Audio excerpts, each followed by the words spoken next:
السلام علیکم دوستوں، زمانہ گزر چکا تھا، وہ دن یاد کیجئے جب زلیخا مصر کی عزیزہ اپنی جوانی، حسن اور تکبر میں ڈوبی ہوئی تھی۔ اس نے حضرت یوسف علیہ السلام کو غلامی کے زمانے میں اپنے محل میں دیکھا تو ان کے حسن و جمال اور پاکیزگی سے متاثر ہو گئی، مگر اس کا دل غلط خواہشات میں مبتلا ہوا۔ جب حضرت یوسف علیہ السلام نے اللہ کے خوف سے انکار کیا تو اس نے الزام لگایا، قید کروایا اور سال ہا سال وہ پاکیزہ نبی جیل میں رہے۔ اگر آپ اسلامک ویڈیوز میں انٹرسٹ رکھتے ہیں تو ہمارے چینل کو سبسکرائب ضرور کر لیجئے۔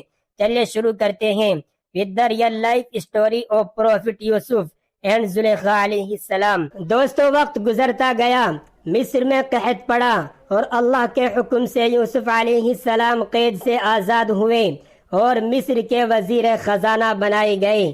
اس وقت تک زلیخا کا شوہر عزیز مصر فوت ہو چکا تھا۔ زلیخا بڑھاپے کی دہلیز پر تھی، اس کی آنکھوں کی بینائی جا چکی تھی، چہرے کی رونق ماند پڑ گئی تھی اور وہ لوگوں میں ایک غریب نادر عورت کی حیثیت سے جانی جاتی تھی۔ دوستو، سالوں بعد جب حضرت یوسف علیہ السلام شہر میں قافلے کے ساتھ نکلے، لوگ انہیں دیکھ کر حیران رہ جاتے۔ ان کا نورانی چہرہ، بلند مرتبہ اور اللہ کی دی ہوئی عزت سب کو متاثر کرتی۔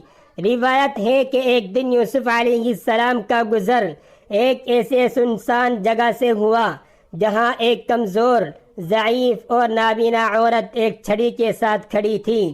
یوسف علیہ السلام نے قریب جا کر پوچھا، السلام علیکم، آپ کون ہیں؟ وہ روتے ہوئے بولی، اے اللہ کے نبی، میں وہ زلیخا ہوں جو کبھی مصر کی ملکہ تھی، مگر آج اپنے گناہوں کے بوجھ سے ٹوٹی ہوئی ایک فقیرہ ہوں۔ میں نے اپنی جوانی میں آپ کے ساتھ ظلم کیا، مگر آپ نے ہمیشہ پاک دامنی اختیار کی۔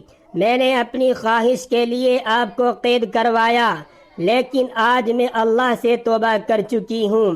میں نے اپنی باقی زندگی اسی ندامت اور استغفار میں گزار دی۔ یہ سن کر حضرت یوسف علیہ السلام کی آنکھوں میں آنسو آ گئے۔ انہوں نے فرمایا، اللہ توبہ کرنے والوں کو پسند کرتا ہے اور وہ بخشنے والا مہربان ہے۔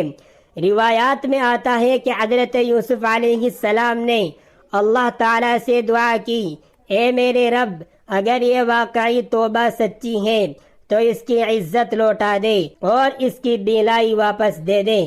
اللہ کے حکم سے معجزہ ہوا، زلیخا کی بینائی واپس آ گئی، اس کے چہرے پر جوانی کی تازگی اور حسن پھر سے لوٹ آیا، اس کا جسم مضبوط ہو گیا۔ لوگ حیران رہ گئے کہ یہ وہی زلیخا ہے جو چند لمحے پہلے ایک ضعیف فقیرہ تھی۔ حضرت یوسف علیہ السلام نے اس تبدیلی کے بعد زلیخا سے پوچھا، زلیخا تم اب کیا چاہتی ہو؟ وہ شرمندگی سے بولی، اے اللہ کے نبی، میری ساری چاہت اب صرف یہ ہے کہ میں اللہ کی عبادت میں باقی زندگی گزاروں، مگر اگر آپ مجھے قبول کر لیں تو میری سب سے بڑی خوش بختی ہوگی۔ حضرت یوسف علیہ السلام نے اللہ کے حکم سے اور اس کی توبہ کی قبولیت کے بعد اس سے نکاح کر لیا۔ مصر کے محل میں نکاح ہوا۔ یوسف علیہ السلام نے نہ غرور کیا، نہ ماضی کی باتوں کا طعنہ دیا۔ نکاح کے بعد وہ زلیخا کو عزت و احترام کے ساتھ اپنے گھر لے گئی۔ اب وہی زلیخا جو کبھی گناہ کی طرف بلاتی تھی، تہجد گزار، ذکر کرنے والی، روزہ رکھنے والی اور پاک باز عورت بن گئی۔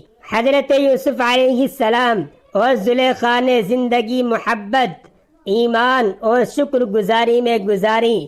زلیخا اکثر کہتی، میں نے ساری زندگی میں ایک سبق سیکھا ہے، اللہ کا خوف سب سے بڑا قیمتی خزانہ ہے۔ اور حضرت یوسف علیہ السلام فرماتے، اللہ کی رحمت سے کوئی مایوس نہ ہو کیونکہ وہ سب گناہوں کو بخشنے والا ہے۔ دوستو، ہمیں یہ واقعہ یہ سبق دیتا ہے کہ اللہ کے نزدیک عزت تقوی سے ہے، نہ کہ مال و دولت سے۔ سچی توبہ ماضی کے سب گناہ مٹا دیتی ہے۔ اللہ چاہے تو پلک جھپکنے میں حالات بدل سکتا ہے۔ دوستو ویڈیو اچھی لگی ہو تو لائک اور کمنٹ ضرور کریں، اور ایسی ہی ویڈیو دیکھنے کے لیے ہمارے چینل کو سبسکرائب ضرور کریں۔